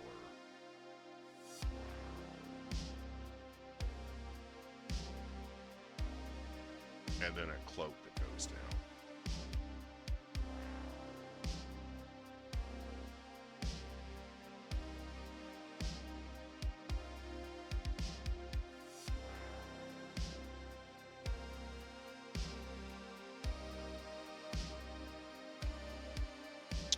But yeah, not to get into spoilers, but the progressive era of the triarchy is not exactly going to be much better. They basically master a shadow campaign against the this insurrectionist Republicanist movement. And again, they are Republicans in that they want to replace the triarchy with a constitutional republic. So technically, they're the good guys. It's just like the aggros from way back in the day. They go about it in a very kind of violent way, as you can see with the dude his first reaction when he feels like he's caught is to hold up in his apartment with a brace of pistols and a fucking bomb. Then again, like two of the nation's best assassins were dispatched for him. So, give him brown. Give him some 70s vibes. Although brown didn't seem like a very royal color, but kind of goes with a cape.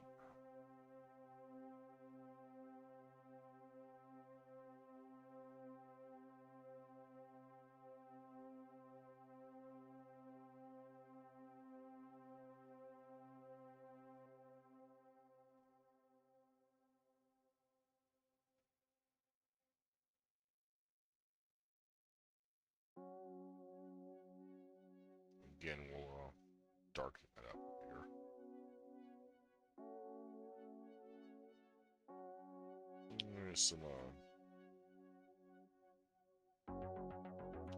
different shade of brown for the boots.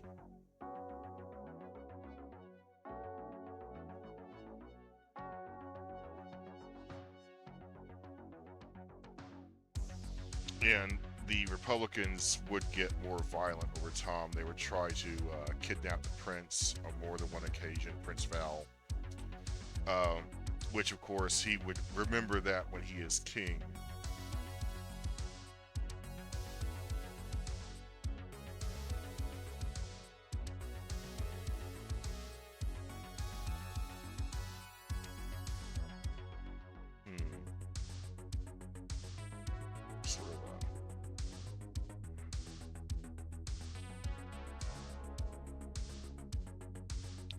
Yeah, you tend to remember it, you know, when you're a kid and a bunch of people who just hate your fucking entire existence try to kidnap you and hold you for ransom.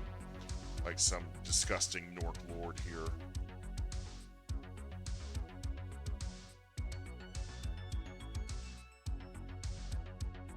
Let's have him like sort of like hands like right there.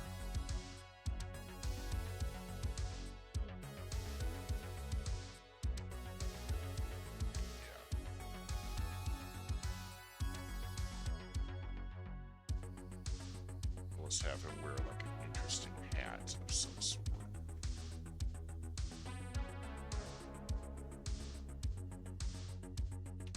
Let's feathers going.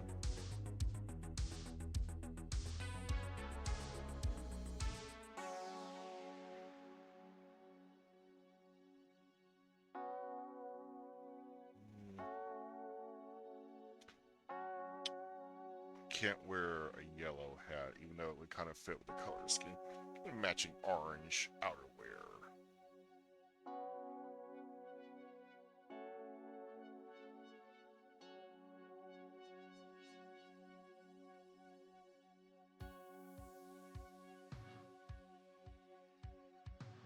There we go. Sort of a big, like really thick, like stocking hat. Like, imagine a beanie, like 3 of them, like, woven together. That's kind of what we're going for here. Very warm. Again, bright yellow is a slave color, so he would not be wearing that. Orange, however, is, you know, different thing.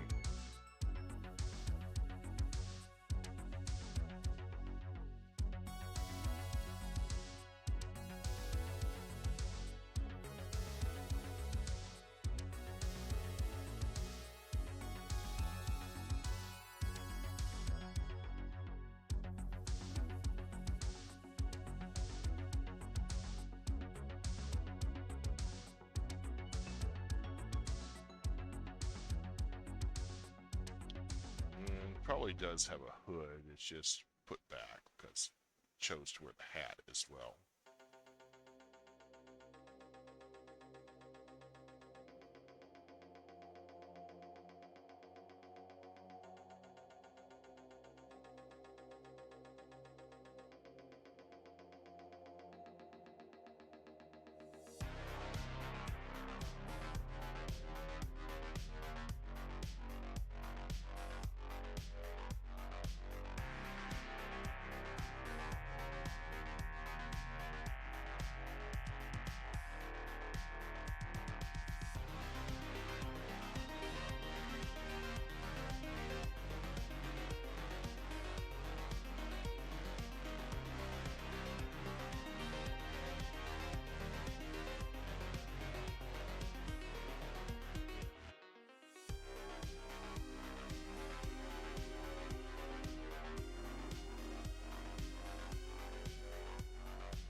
Well, that's why I'm not getting dithering.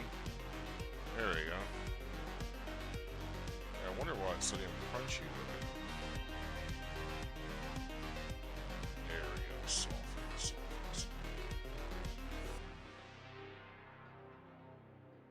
So we're not doing a get good scenes, and it's not going to be pixelated heavily. It's going to be dithered.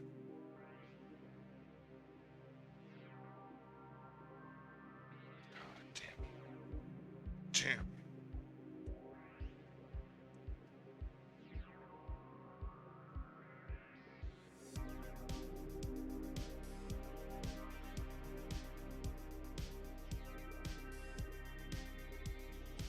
Again, those god-awful pointed boots of theirs.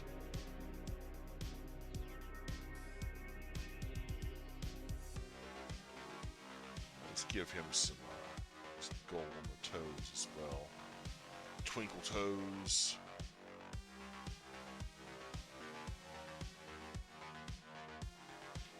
I think I just invented a new racial slur. Alright.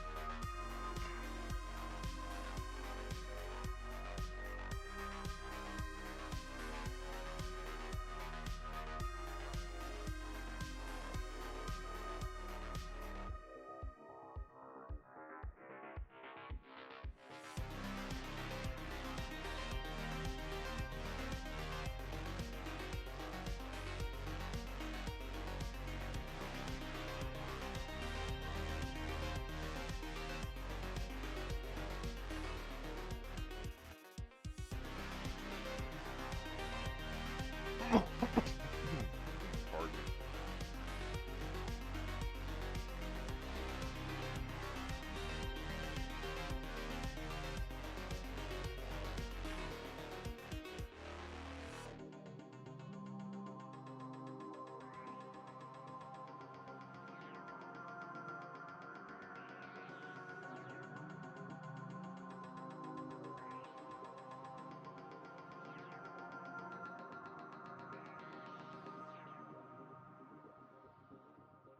Let's give him some embroidery as well.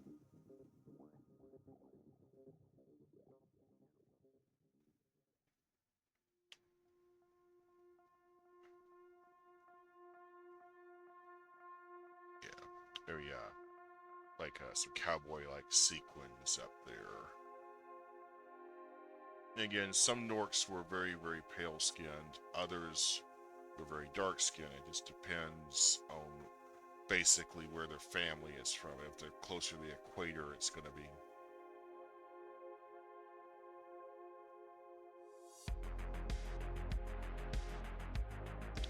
that they are more dark-skinned. And that's just an evolutionary adaptation. It's not necessarily a racial component. Like I said, it's more about the different Hazayans that they mimic. I'm gonna do something interesting here. You know, I think he's going to have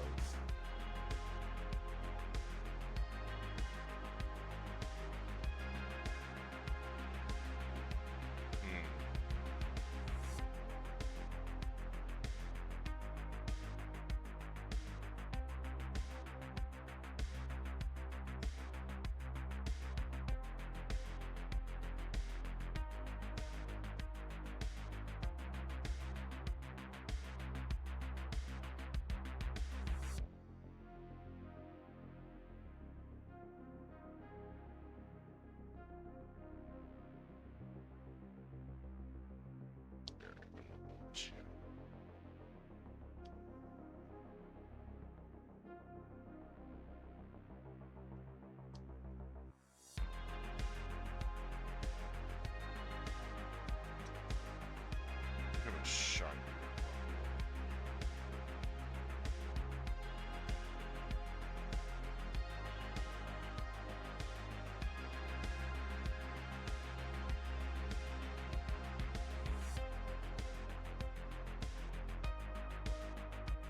And again, these super wide belts, because they're Enoch leather, they're expensive. That's like even today, if you wanted to like recreate them, they're going to be very expensive because they're made from the thickest part of an Enoch's back.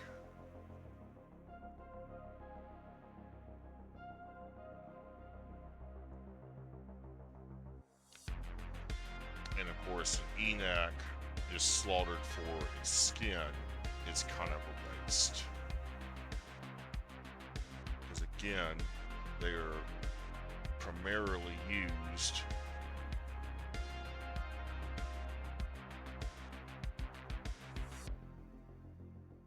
for transportation.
Alright.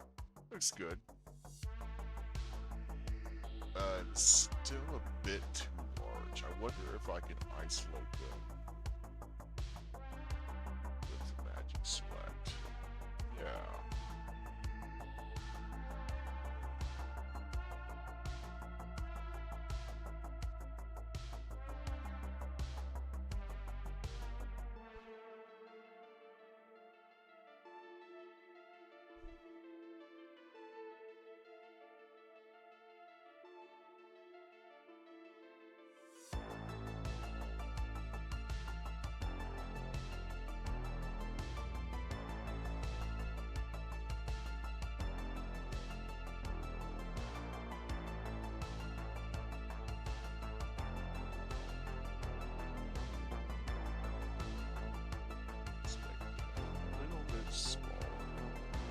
I'll go back and correct that background and all that good stuff.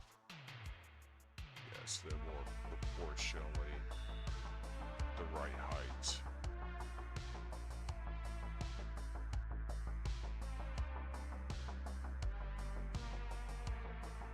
Let's save it. Image. Yes. Yes. But you gotta back out now.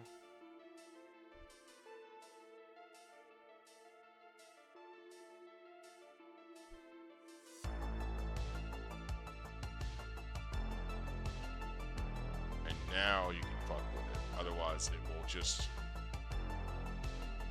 remember it as a new layer on top of the others. And it's gonna be super fucking annoying.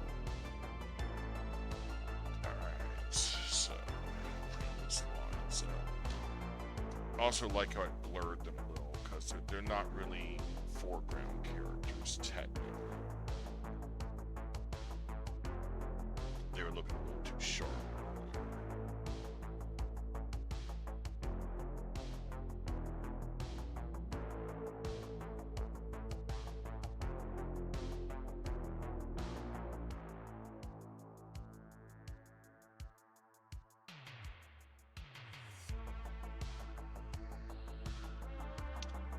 Now, the rhyme and reason for the gold tips on the boots.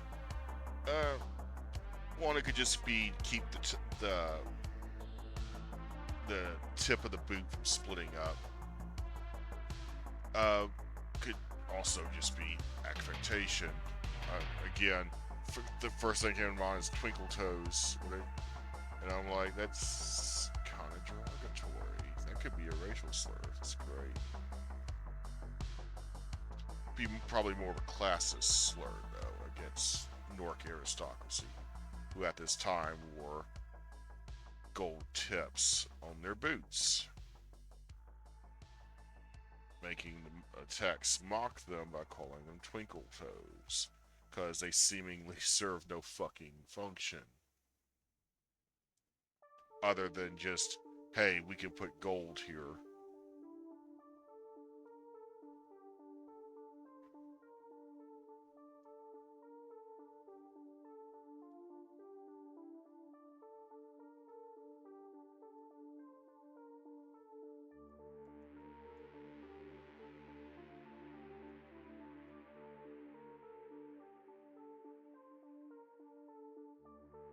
Alright, looking good.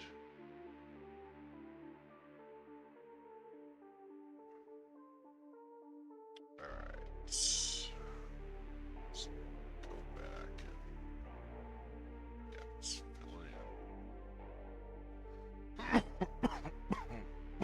Pardon me.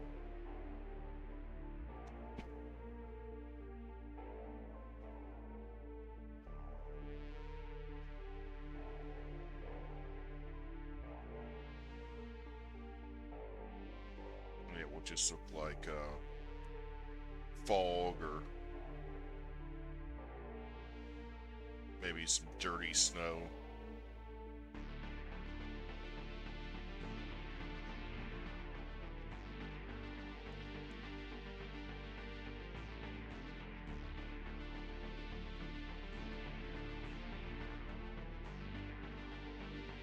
Again, this really isn't about them, even though they're the ones who pressured the king into doing this.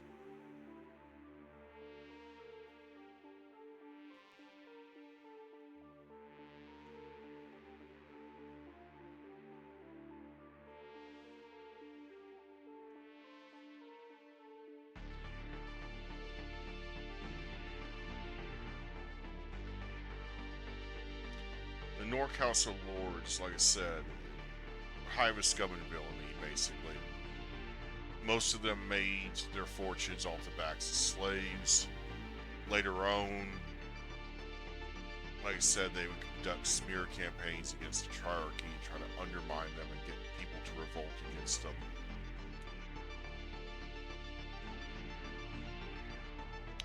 And in more modern times,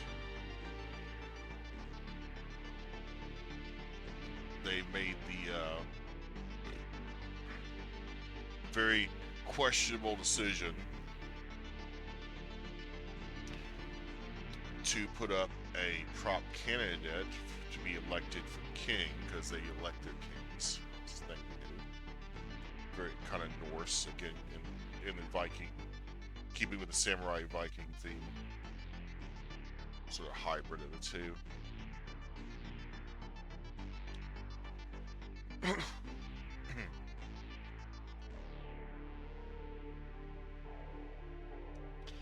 Is they put up one candidate, which is the candidate you're supposed to vote for. And again, I wrote this in PGH 14 years ago, almost now. So even if it sounds familiar, just call it me predicting the damn future. That's all I can say, because I wrote it long before anything that recent politics would be seen as similar. But they put up a bullshit candidate who was literally a fascist. And he modeled his fascism after Nazism from Earth, which is basically our fault. Well, not really, because the Panjians found a way to tap into our internet and sort of passively like get a cultural feel for what's going on here, without like making direct contact or in any way, influencing us. And our internet became a source of entertainment for them. But of course, with that comes a bunch of bad ideas, one of which is hardcore Nazism. And the Norks, who always were authoritarian, kind of just ate it up. But the House of Lords wanted to prop up a more moderate candidate that was basically their lackey. But they got this crazy bastard who was an open and devout fascist. Like, he studied Mussolini, he studied Hitler, he studied various other communist dictators as well, named Vought. And he was a tech biologically. He's from Chronic, grew up in the High Plain deserts. But he went to university in Ogden, where they were studying Earthenism, basically, or Earthen cultures, and he basically got sort of third-party indoctrinated into fascism by studying it. So he was supposed to be the you don't vote for this guy candidate. Vote for the moderate. He's controllable. He's not going to wreck the economy and fucking start a war. Well, the people of Ogden voted for the Nazi because he was saying all the right things. He's a demigod. He's going to say whatever he needs to gain power because that's how he was trained. Whereas the moderate guy is saying sensible shit that's boring and no one wants to really vote for him. Then all of a sudden, the sensible guy got assassinated right before the election, and it's like, oh, well, I guess you have to vote for me now. And that's how Führer Vought, as he calls himself now, became King of Ogden. There's literally a fucking Nazi tech. He is biologically tech again, not culturally. Because his culture is fascism. It's not being tech. Who is in control of Ogden. And the Ogden scientists have their own research fleet, because the Panjians don't do the combined bullshit fleet like Star Trek, where, oh, we're science vessels, but we're heavily armed for no apparent reason and have a hierarchical rank structure similar to a military. We all even use military terminology, but we're science vessels. No, they don't do that shit. They have a military fleet, which is predominantly controlled by techs, and then the science fleet, to keep it even, was controlled by the Norks. And they were fine with that. Until this fucker Vought took over and started rotating out the crew from the Nork Expeditionary Fleet, the NEF, and replaced them with a bunch of hardline Nazis that are loyal to him. And what's worse is, these NEF ships, because they're scientific vessels and they're not supposed to be armed, have diplomatic immunity and basically free reign to go wherever they want in the galaxy, and violate essentially space borders. The Drawfee Imperium would let NEF ships freely roam about their systems because they're science vessels. They're just charting shit. They're digging up old fossils on dead worlds, crap like that. Picard would love it. But then he'd get bored and want to blow something up, or violate the prom directive, or tell Worf to shut up, which is fucking infuriating. I distinctly remember there was one episode where they were going to give a Romulan vessel some gear or equipment to get them back up and running. And Worf went up to Riker and said, "Sir, for, security reasons, we shouldn't give them the best of our equipment. Just good enough to get home. Something they already know about. Something they've already, deconstructed and reverse engineered." And Riker's like, "Good man, good call, do it." And Worf is like, "Oh my god, did someone just take my security advice seriously?" And be like, "Yeah, do it." Fucking Riker for the win, man. And I would distinctly remember Worf being elated and almost like skipping off, and then at the last minute he's like, "Thank you, sir." And Riker gives him the look. You know the fucking look. It's like, "You're welcome."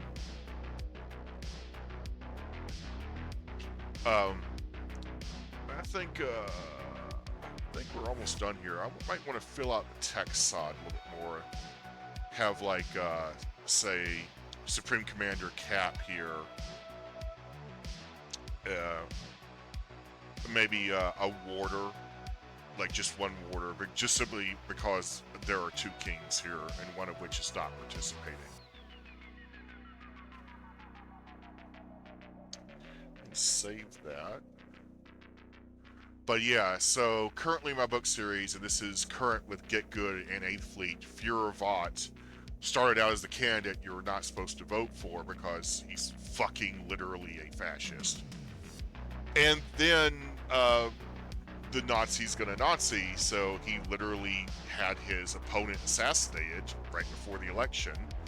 And because he's a demagogue and says shit people like, he got elected.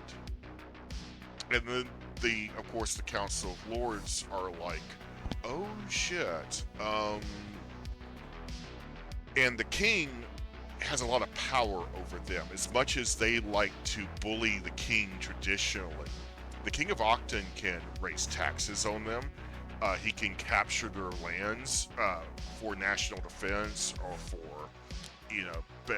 back taxes.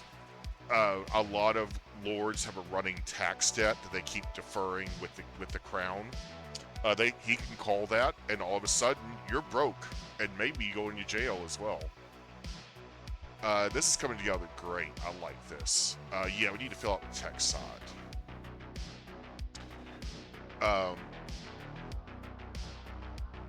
But yeah, that's it for tonight. But yeah. So, long story short with Vought is that he basically harangued all of the damn council of the House of Lords through heavy taxation. The people who became Nazis and played ball, they got almost no taxation whatsoever.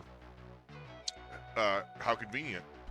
And the lords who were, say, against him, like especially Jast and a few others who were more traditionally aligned with Tex, or even the Dorks who live in policies,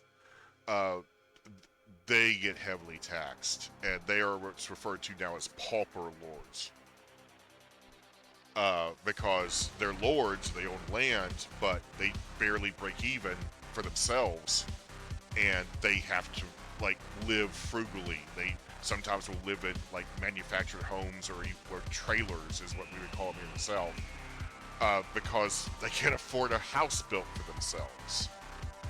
And of course, living in the old manor house is good, like stepping back in time.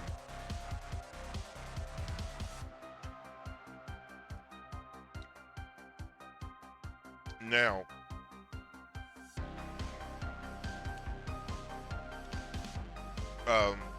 policies is still somewhat independent. A lot of their territory got captured over time through various wars. The Norks would use wars with the Tex in the future as a pretense to invade policies for resources. Eventually, policies became sort of like a strip of land along the if you remember the map that I made, facing Octavia, just sort of a thin strip of land that they still control nowadays. Octavia is still independent thanks to the Tech and the Troc Navy, because the Techs and Trocs are like, we're not going to give Octavia back. Similar to, again, modern real life analogy like Taiwan with China. It's like, no, you're not getting that. Like, hands off.